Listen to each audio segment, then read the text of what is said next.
Alors, si tu regardes ou tu écoutes cet épisode, c'est certainement que tu vis ton hypersensibilité comme un fardeau. Alors, qu'est-ce que ça veut dire ?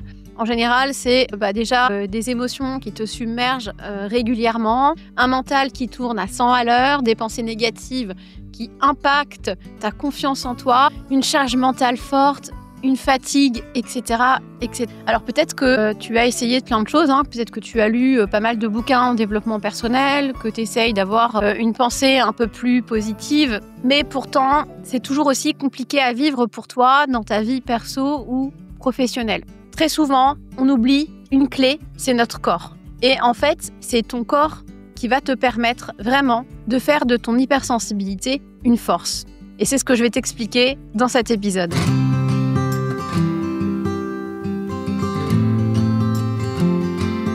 Alors, avant d'aller plus loin, je vais me présenter. Moi, c'est Julie Souchard, je suis coach professionnelle et je t'accompagne à t'affirmer dans ton job et à faire de ton hypersensibilité une force.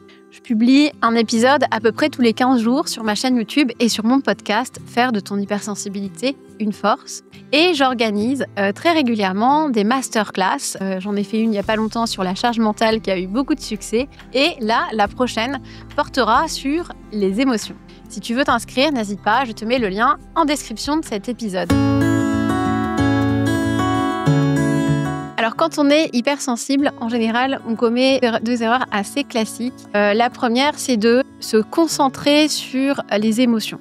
En fait, souvent d'ailleurs, quand on pense hypersensibilité, on pense émotivité. Donc, ce qu'on va avoir tendance à essayer de faire, ça va être essayer de gérer, de contrôler nos émotions. Donc ça, c'est une première erreur parce qu'en fait, nos émotions, notre charge émotionnelle, elle est vraiment liée à notre charge mentale. En fait, notre charge émotionnelle est une conséquence de notre charge mentale. Alors je sais, je le répète souvent, mais c'est important de le rappeler. Nos pensées génèrent nos émotions. Nos émotions n'arrivent pas comme par magie. C'est pas la situation que l'on vit qui génère l'émotion, mais c'est la pensée qu'on va avoir par rapport à la situation qu'on vit. C'est pour ça que 2 personnes qui peuvent vivre exactement la même situation ne vont pas forcément ressentir la même émotion parce qu'elles n'ont pas la même pensée. Donc là, c'est la première erreur. Donc la deuxième erreur qu'on fait aussi très souvent, c'est qu'on va se concentrer sur notre mental. Alors, ce qui n'est pas une mauvaise chose en soi, parce qu'effectivement, comme je viens de le dire, tout ça, ça vient de nos pensées, donc de notre mental qui génère un flot de pensées très important. Quand on est hypersensible, je le dis aussi souvent, on a un mental très puissant qui va venir analyser toutes les informations qu'on capte, et on en capte beaucoup, et qui vient derrière imaginer un peu tous les scénarios catastrophes qui pourraient arriver. Donc, il va générer du coup beaucoup de pensées plutôt négatives. Donc, travailler sur son mental, c'est plutôt une bonne chose. Mais ne rester que dans son mental, en fait, ça ne va pas suffire. Et pourtant, on a très souvent, quand on est hypersensible, on a plutôt ce fonctionnement-là de vouloir comprendre, analyser, donc ce qui fait qu'on va lire des bouquins, regarder des vidéos, essayer de se renseigner, d'analyser, etc. Mais derrière, on va avoir beaucoup de mal à passer à l'action. Et la conséquence de tout ça, c'est qu'on va complètement oublier notre corps. D'ailleurs, notre mental qui est assez puissant, lui, il va nous inviter un peu à nous déconnecter de notre corps. Pourquoi ? Parce qu'en fait, nos émotions, on les ressent dans notre corps. Et dès qu'on ressent une émotion négative, en fait, notre mental va nous inviter à la fuir parce qu'en fait, lui, ce qu'il veut, c'est simplement du plaisir et de la satisfaction rapide. C'est ce qui va faire aussi, du coup, qu'on va vraiment se couper de son corps et de soi. Certainement que vous l'avez remarqué, vous êtes souvent très tourné vers l'extérieur, sur ce qui passe autour de vous, sur les personnes autour de vous. Vous êtes capable d'observer beaucoup de choses chez les autres, mais par contre, sur vous, beaucoup moins. Très souvent, d'ailleurs, on se connaît peu quand on est hypersensible. Moi, je sais que pendant très longtemps, je ne savais pas vraiment qui j'étais, quoi. Par contre, les autres, il n'y avait aucun souci. Alors, pourquoi ton corps, c'est ton meilleur allié, finalement, pour faire de ton hypersensibilité une force ? Le premier point qui est hyper important, comme je te le répète très souvent, tu as un mental puissant qui a tendance à prendre le lead. Et c'est ce mental qui va générer beaucoup de pensées négatives, qui va aussi impacter ton état émotionnel. Et en fait, ton corps, c'est le canal le plus puissant pour apaiser ton mental. Donc en fait, ton corps, il va te permettre de réduire ton flot de pensées, de prendre de la hauteur par rapport à tes pensées Et du coup, ça va être beaucoup plus facile derrière d'être moins impacté et aussi éventuellement de modifier toutes ces pensées négatives. Alors, un exemple très concret, si tu vas marcher pendant 30 minutes à peu près, voire plus bien sûr, en fait, quand tu vas revenir de ta marche, tu vas te sentir plus apaisé, l'esprit plus clair. Ça ne veut pas dire que quand tu vas marcher, tu ne vas pas penser, mais en tout cas, voilà, tu as vraiment cette sensation d'apaisement et un peu plus de clarté quand tu vas terminer ta marche. Donc c'est vraiment ça, l'effet du corps sur notre mental. En fait, il faut bien comprendre qu'on est un tout indissociable, même si nous, avec notre mental, on a tendance à vouloir rationaliser, cloisonner les choses, mais il n'y a pas d'un côté notre mental, notre cerveau, de l'autre notre corps, et encore à un autre endroit nos émotions. Et d'ailleurs, si on fait le lien avec le corps, et je vais en parler un petit peu par la suite, on dit aussi par exemple que notre intestin, c'est notre deuxième cerveau. En fait, tout est vraiment lié et imbriqué. Donc ça veut dire clairement que si tu veux mieux vivre ton hypersensibilité, eh bien, tu peux pas mettre toutes ces choses-là de côté et notamment ton corps. Voilà. Et puis maintenant, je vais revenir sur pas mal de points qui vont impacter justement tout ça, donc comme ton hygiène de vie, ton alimentation, ton sommeil, etc. Alors, on va commencer par le sommeil parce que c'est peut-être le plus important quand on est hypersensible. Parce qu'effectivement, plus on est fatigué, plus notre mental prend le pouvoir, plus on va avoir de pensées négatives. Et en fait, on est vite dans un cercle vicieux qui peut vraiment nous mener à l'épuisement et voire au burn-out. Quand on est hypersensible, on doit chouchouter notre sommeil. Alors vous allez me dire, ouais, mais c'est pas évident. C'est vrai que quand on est hypersensible, on est aussi souvent plus touché par des problèmes de sommeil, d'endormissement, voire d'insomnie. Donc il faut vraiment mettre en place des choses dans votre quotidien déjà. Alors c'est des choses très, très bateaux. J'ai fait une vidéo complète vraiment sur le sommeil, donc je vous invite à aller la regarder parce que là je vais pas avoir le temps de tout vous dire. Mais ce que je peux vous donner comme conseil déjà, c'est d'être hyper régulier dans votre sommeil, c'est-à-dire vous couchez tous les soirs à peu près à la même heure et vous levez tous les matins à peu près à la même heure. Alors je sais que ça peut paraître un petit peu contraignant quand je vous le dis, mais franchement ça fait un petit moment que je le fais et je revis vraiment.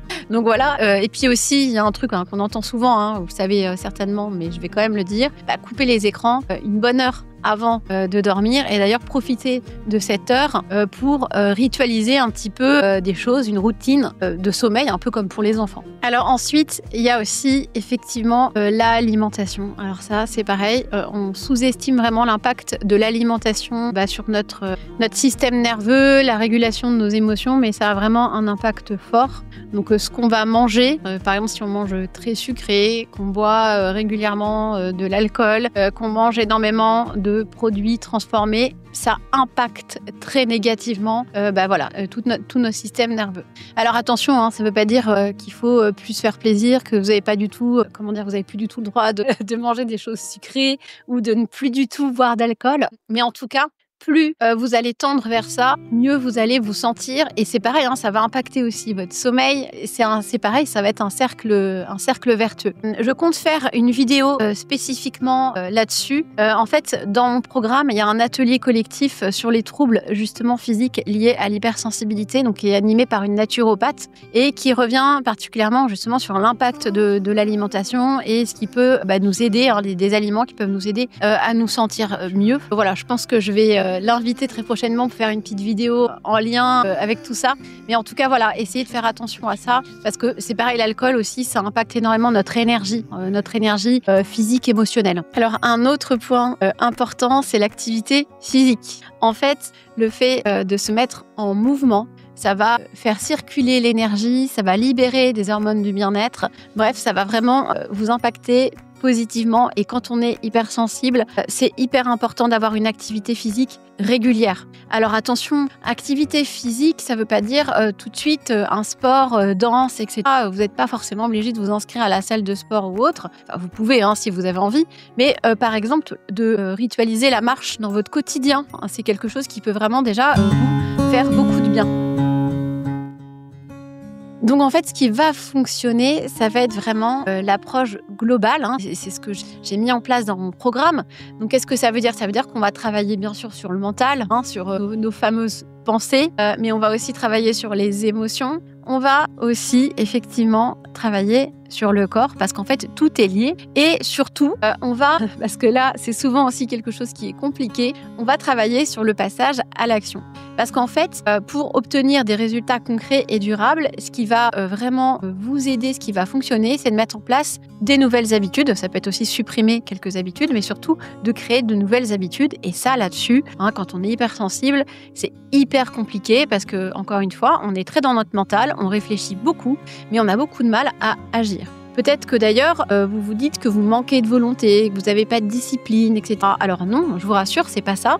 C'est juste que votre mental est très puissant et qu'il a tendance à prendre le lead. Et lui, comme je vous l'ai dit et je vous le répète souvent, notre mental, il veut que du plaisir, de la satisfaction rapide ou du résultat rapide. Donc, quand on met en place les habitudes progressivement, on n'a pas tout de suite du résultat.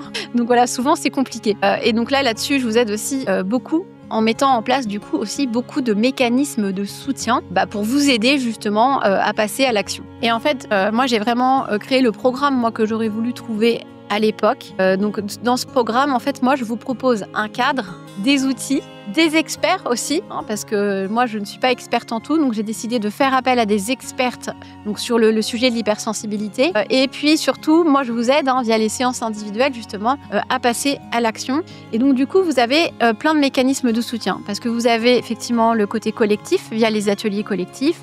Vous avez aussi les séances individuelles avec moi et vous avez aussi un point très important, un parcours aussi en ligne qui va vous aider à apprendre à vous connaître, à expérimenter des outils. Parce que oui, le parcours en ligne, c'est pas une formation, c'est plutôt quelque chose de beaucoup plus concret, de plus ludique. Parce que en général, la théorie, on l'a déjà quand on est hypersensible, parce qu'on est déjà très dans notre mental, on a déjà beaucoup d'informations. Enfin, je sais que toutes les personnes qui viennent à moi, elles savent déjà. Donc là, ce que vous avez besoin, c'est surtout de passer à l'étape action. Et là-dessus, on a vraiment besoin de mécanismes de soutien. Donc, si vous voulez en savoir plus, bien sûr, n'hésitez pas à cliquer sur le lien en description de cet épisode. Je vous ai mis le lien vers mon programme. Et surtout, n'hésitez pas à prendre rendez-vous avec moi si vous êtes intéressé. C'est un rendez-vous qui est gratuit et sans engagement. Alors, si cet épisode vous a plu, n'hésitez pas, bien sûr, à liker, ça m'aide beaucoup. Et vous pouvez aussi me dire en commentaire, en fait, comment vous prenez soin de votre corps ou pas, comment ça se passe pour vous, votre rapport à votre corps. Et puis, n'hésitez pas à vous inscrire à la masterclass qui va avoir lieu très prochainement. Je vous souhaite une très belle semaine et je vous dis à bientôt.